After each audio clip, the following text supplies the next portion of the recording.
Geerrani meeyaa qallaa itti beektaa mul'isu dhugaa bareechiseetoo sawwa kan keenyatu garaana nyaate waa dubbatuun barbaadu ani lafaa ka'eetoo gobbaa burqaa Afrikaa aannan kan kee damma mi'aan isaa qarruudhaan guutameetoo namni tantee si dhagatu maaliifi alagaaf dursa kennaa si marartee dhabeetoo guyyaa aduu danteeche talkanis fo'naa bultaa roobanis dhaanamteetoo kan ufumaa bobba'ee marguma dheedee galuu bu'aa ce'ii ba'eetoo ti ijaaraan mana hin gaafatu qallabii badhuma oolee gala waan argara ammateetoo galgala aannan gurruutti guutee gala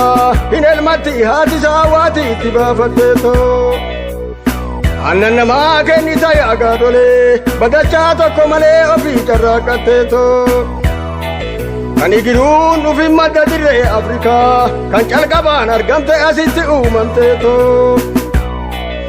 uumamumaa walortaa akka horii faranjii himaa fuutuu limmoo waraanamteetoo artifishaaliin Awurooppaa dhufee ammas dhiiba jira biyya tante galeetoo kiloo dhibbaa gaaf tokko nyaatee fixa garaan isaa hin guutu wanna xinnaa sarmeetoo annan guddaa argachuudha qofa laallee malee hangam bu'aan isaa baasin irraa ba'eetoo hanguma nyaate hunduu aannan kennaa abbaadha eechaa fixaa kan biraa sila lafaa ka'eetoo ati soduu sitti toltee aannan guddaa kennitaa maaliif balaaleffamta maqaan kan kee badeetoo durumaa alagaaf gololii gochuu jaalanna kasi kunuu sun jiru siinayeetoo kan kee hoggaa xinnaates bu'aan isaa caaladha ragaa ba'uu danda'a warri beekuu aannan kan kee dhugeetoo osoo bu'aa isaa waliin madaallee laalle kan alagaa jaalannaa nutti waree ta'eetoo uumama keenya silaa nutu qabaa badatu akka nafnee sanyiin isaa badeetoo Afni kan keessa alala dalluun kan kee tulluudha bareedummaadhas taatu kan keetu caalaa wal bira laalameetoo osoo sirnaan qorannee si guddisuu dandeenya hirrindhisoo jiraate irratti guutameetoo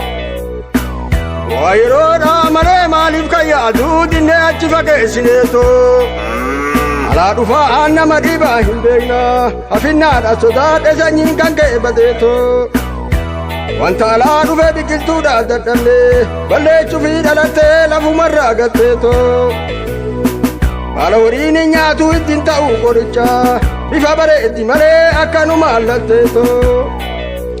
kan amantaarraan qabu wanta gamaa asxee booda baduun hin ooloo